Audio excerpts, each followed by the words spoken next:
Chapter 14. The Birth of Domains. The group stood on the outskirts of Majula, the great city, still reeling from the encounter with Antares. The war had only just begun, and they knew that time was against them. They had escaped annihilation, but victory was far from assured. Terrence rubbed his temples, exhausted yet determined. So, what do we do now? Koga crossed her arms, her sharp eyes glancing at each of them in turn. First, we need Izashi to wake up. His power is essential, and without him at full strength, you're all at a disadvantage. Will nodded. Makes sense, and after that? Koga continued. Second, both you and Terrence and Yunhei need to awaken your first abilities and new units. So far, only Caleb and Izashi have unlocked theirs. And if you're going to stand a chance against Antares' forces, you all need to reach your full potential. Terrence smirked, cracking his knuckles. Now that I can get behind. Koga's expression darkened, her voice becoming more serious. Then, and most importantly, you five must establish your own domains. A wave of silence passed over the group. Caleb frowned.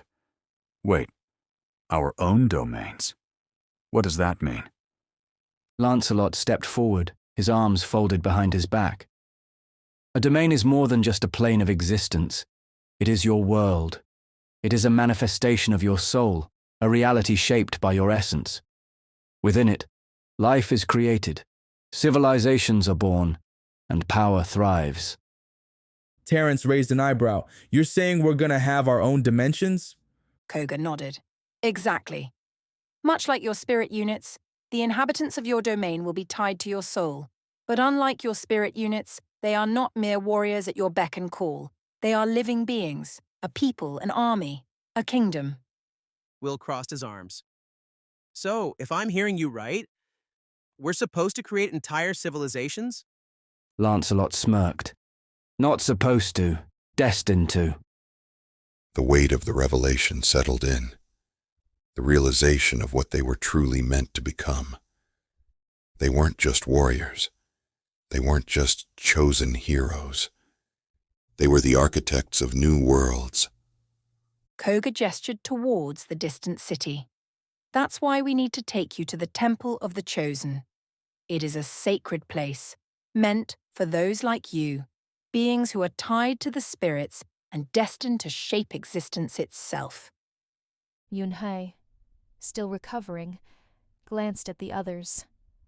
We should have gone there from the beginning, shouldn't we? Koga exhaled sharply. Yes. That was our original plan, but we had no clue of where you were and we were being hunted by Antares. Caleb clenched his fists. And what happens once we get there? Lancelot smirked. Simple. You will be tested. Terrence scoffed. Of course we will. The temple will challenge each of you in ways you can't imagine, Koga warned. Only by passing the trials can you awaken your domain and claim your rightful place as rulers of your own worlds. Will shook his head. No pressure or anything. Koga's gaze was serious. This is no joke. The moment you establish your domain, Antares will know. He will sense your presence in the fabric of existence, and he will come for you. Silence fell over the group as the weight of those words sank in. Caleb took a deep breath, then smirked. Then I guess we'd better get started. The others nodded in agreement. There was no turning back now. Their true journey was only beginning. Yunhei's eyes widened as she took in Koga's words. But I only just got here. I barely understand what's going on, she muttered. Koga turned to face her, her expression unwavering. It doesn't matter how long you've been here.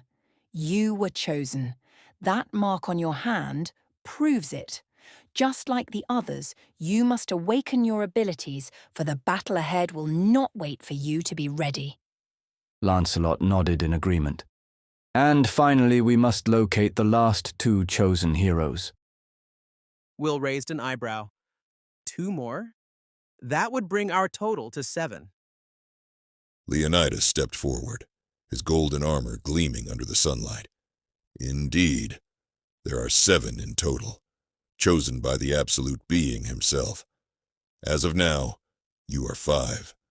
2 remain unaccounted for.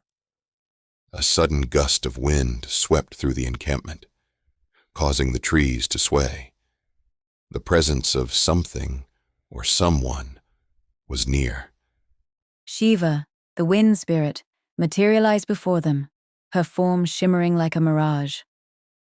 "The 6th is close," she announced, her voice carried on the wind itself. "I can sense his presence.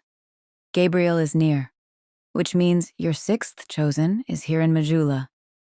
Terrence let out a relieved sigh. Well, that makes things a little easier. But Koga's expression remained grim. Easier. Hardly. Caleb caught the shift in Koga's tone. What do you mean? Koga's eyes darkened. Gabriel is not like us. Will frowned. Explain. Koga took a deep breath. Gabriel suffers from a split soul. He has 2 personalities. One is sane, calm, and kind. And the other? Yunhei asked cautiously. Koga's gaze sharpened. The other is dark, bloodlusted, and merciless. The group fell into uneasy silence. A hero with a split soul, Caleb muttered, gripping the hilt of his sword. That doesn't exactly inspire confidence. Leonidas stepped forward. Regardless of his condition, Gabriel is still one of the chosen. If we are to stand against Antares, we will need all 7 of you together. Yunhei swallowed hard. And what happens if we get the wrong version of Gabriel? Koga's voice was grim. Then we may be in just as much danger as our enemies. The wind howled again, more violently this time, as if the world itself was warning them of the storm ahead. Gabriel was out there, and they had no idea which version of him they would meet.